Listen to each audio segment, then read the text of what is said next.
आता एवढ्या मोठ्या 500 भिक्खू संघाला जेवण द्यायचं आहे, तर त्यांनी जे नौकर चाकर पाठवले त्या चुंदानी, तर त्याच्यामुळे कोणाच्या तरी गलतीनं ते विषारी मशरूम आलं. इकडे मस्त भाजी बनवणं चालू, सगळं भिक्खू संघ बसलाय, सर्व लोक खुश आहे. भगवान बुद्धाला पहिलं ताट दिल्या जात होतं, बुद्धासमोर पहिलं ताट आलं. ताट आल्यानंतर बुद्ध जेवण करून राहिले. पण ज्याही वेळेस बुद्ध त्या सुकर मध्याचा घास खात होते त्यावेळेस हात होते. आता चुंदाले असं वाटलं, चुंद तर उभाच होता, काय पाहिजे बुद्धाले म्हणून. चुंदाले असं वाटलं की सुकर मध्ये मस्त बनलं. भगवान बुद्ध हा घास घेताना प्रसन्न होता.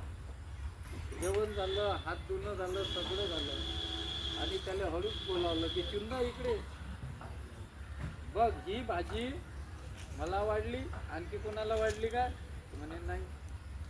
आता ही जेवढी भाजी शिल्लक असेल एक खड्डा कर आणि ही पूर्णच्या पूर्ण भाजी खड्ड्यामध्ये टाक. तर म्हणे तथागत का? कारण ही विषाक्त आहे, त्याच्यामध्ये विष झालेलं. तो एकदम रडायला लागला, घाबरून गेला का मी भगवान बुद्धाला विष केलं. म्हणजे घाबरू नको, रडू नको, तुझी चूक नाही आहे. भगवान बुद्धाच्या जीवनामध्ये 3 वेळचं जेवण महत्वाचं, 2 जेवण महत्वाचं. पहिलं सुजाताच्या हातची खीर घेतून त्यांना प्रेरणा मिळाली आणि बुद्धत्व प्राप्त झालं. आणि दुसरं चुंदाच्या घरचं जेवण, विषाक्त जेवण, ज्याच्यामधून बुद्धाचं महापरिनिर्वाण होणार. आता महापरिनिर्वाणासाठी विषाक्त भोजनच का? महापरिनिर्वाणासाठी विषाक्त भोजन याकरिता की बुद्ध हा कधी मरत नसतो. लक्ष देतो, दोघा तिघांनी विचारलं, बुद्ध कधी मरत नसतो. भगवान बुद्धाला आनंदाला 3दा परवानगी मागितली. आनंदानं जर परवानगी दिली नसती तर बुद्ध आजही इथं अस्तित्वात असते, त्या वार्धक्यामध्ये, म्हातारपणामध्ये, पण आजही अस्तित्वात असते. कारण बुद्ध त्यांना मरण नसते. कारण ते मी मरतोही म्हणू शकत नाही, मी जगतोही म्हणू शकत नाही, याच्या पलीकडे गेले असते.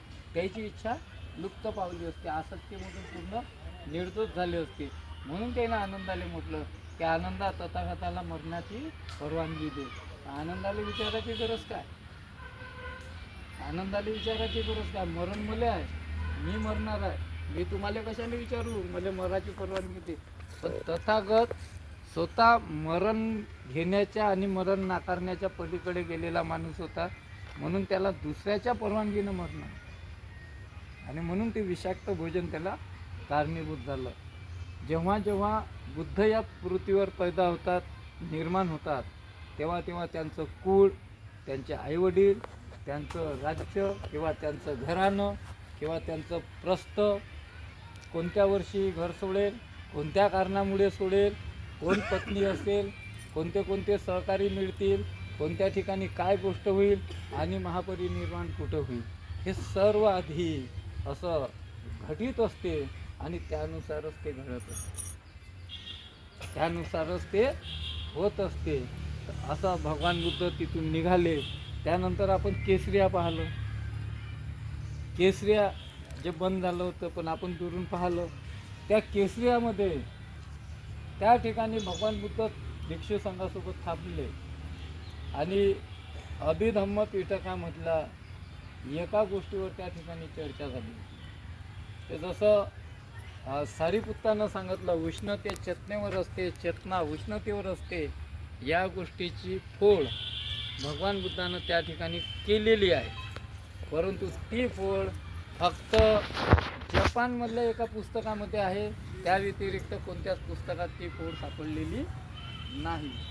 त्याच्यामुळं त्या गोष्टीचा उहापोह झाला नाही. केसरिया स्तूपाच्या तिथं रात्रभर थांबले, त्यांना तो उहापोह केला. उष्णता आणि चेतना याच्यावर समोरच्या ज्या गोष्टी आहेत त्याच्यावर बुद्ध त्या ठिकाणी बोलले. त्यानंतर ते तिथून निघाले. निघाल्यानंतर इथे आपण जाणार आहोत, तिथे माताकुवर म्हणून, त्या ठिकाणी पाणी पिले. आनंदाला पाणी आणायला लावलं. 2 वेळा गढूळ पाणी आलं, तिसऱ्यांदा स्वच्छ पाणी आलं.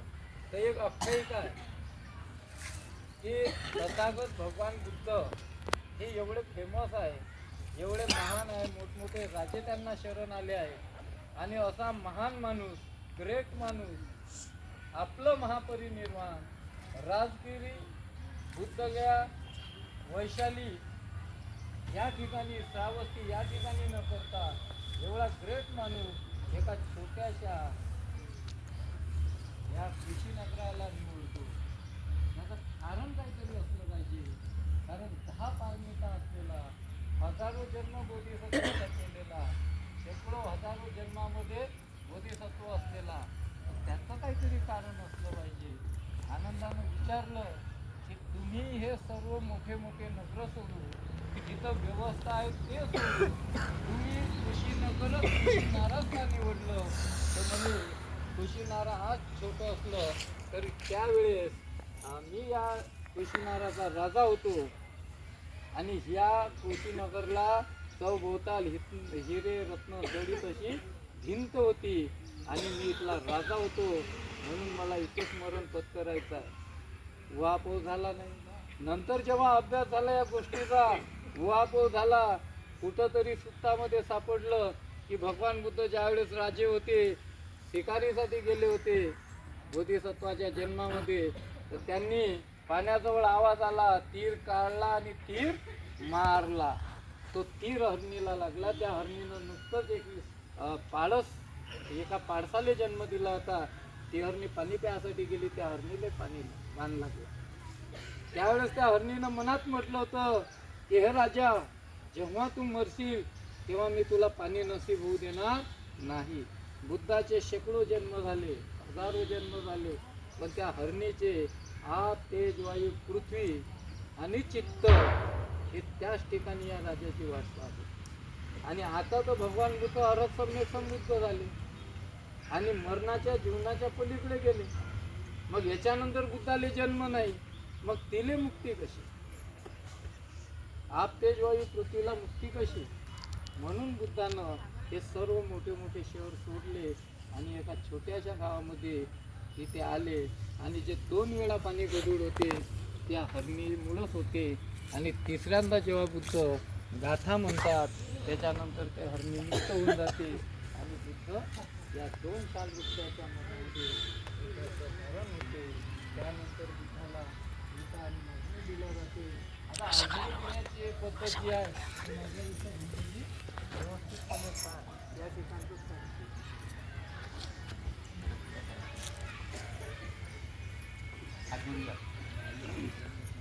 जय भीम, जय भीम, जय भीम, जय भीम, जय भीम. जय भीम. साधु साधु साधु साधु बुद्धं नमामि, बुद्धं नमामि, धम्मं नमामि, संघं नमामि. ओकास अहं भन्ते ईश्वरान् साह पंचशीलान् धम्मं याचामि अनुग्रवा तत्त्वा शीलं देवता मे भन्ते द्वितीयंपि अहं भन्ते ईश्वरान् साह पंचशीलान् धम्मं याचामि अनुग्रवा तत्त्वा शीलं देवता मे भन्ते अहं भन्ते. नमो तस्सा भगवतो अरहतो सम्मा साम बुद्धस्सा. नमो तस्सा भगवतो अरहतो सम्मा साम बुद्धस्सा. नमो तस्सा भगवतो अरहतो सम्मा साम बुद्धस्सा. बुद्धं शरणं गच्छामि, धम्मं शरणं गच्छामि, संघं शरणं गच्छामि. द्वितीयंपि बुद्धं शरणं गच्छामि. द्वितीयंपि धम्मं शरणं गच्छामि. द्वितीयंपि संघं शरणं गच्छामि. तृतीयंपि बुद्धं शरणं गच्छामि.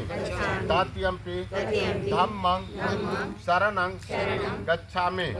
तृतीयंपि संघं शरणं गच्छामि. सामे पाणातिपाता वीरमणि शिक्षापदं समादयामि आदिन्नदाना वीरमणि शिक्षापदं समादयामि कामेषु शिक्षा चारा वीरमणि शिक्षापदं समादयामि उषा वादा वीरमणि शिक्षापदं समादयामि सूरा मेर मध्य पमड्ड थाना वीरमणि शिक्षापदं समादयामि साधु साधु साधु वंदामि चेतियम सब्बं सब्ब थाने शारीरिक धातु महाबोधि बुद्धरूपम सकलं सदा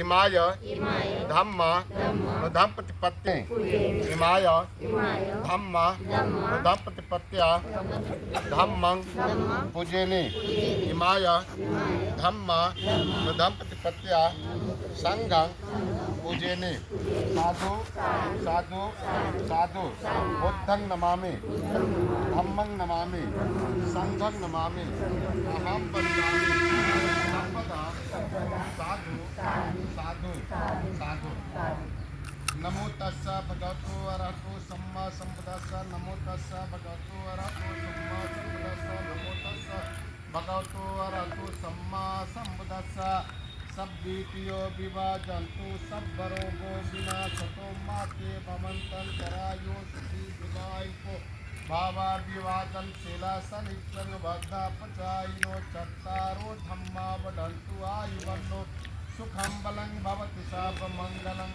रक्षन्तु सब देवता सब बुद्धानुभावेन सदा सोति भवन्तु ते भवति सब मंगलं रक्षन्तु सब देवता सब धम्मा नुभावेन सदा सोति भवन्तु ते भवति सब मंगलं रक्षन्तु सब देवता सब संघानुभावेन सदा सोति साधु साधु साधु बुद्धं नमामि धम्मं नमामि संघं नमामि